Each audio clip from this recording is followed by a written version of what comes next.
After we first aired the story of Jim Cooper, the man who blew the whistle on corruption within the meatpacking union, Jim accidentally fell into a meat grinder and was mistakenly boxed and shipped to his own family.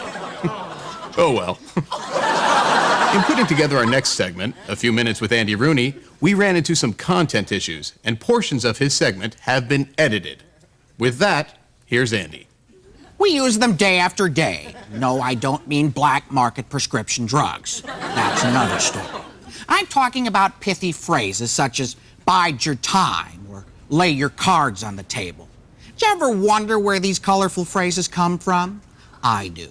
Like sometimes I work so hard I have to burn the candle at both ends. This phrase originated in the Old South where people would work very hard. So you can imagine how angry they'd get if a slave ran away. And if that slave was particularly uppity, they'd burn. How about finding a chink in the armor? It was in 36 AD that Romans fought a huge battle in Shanghai, China, and killed thousands of... What about eager beaver? In the early 19th century, French fur traders were anxious to sell their beaver pelts in settled towns. But they were even more eager to bang whores. Also known. Ever heard the phrase eating me out of house and home?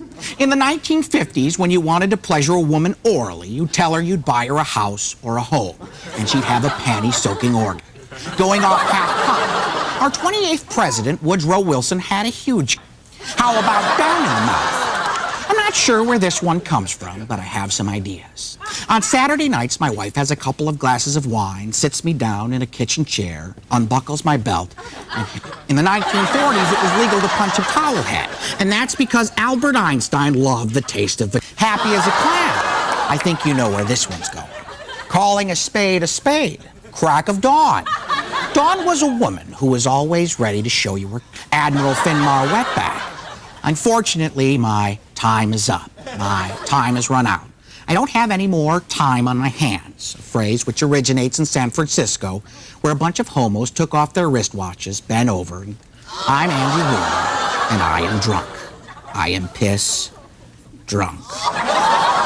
Good night.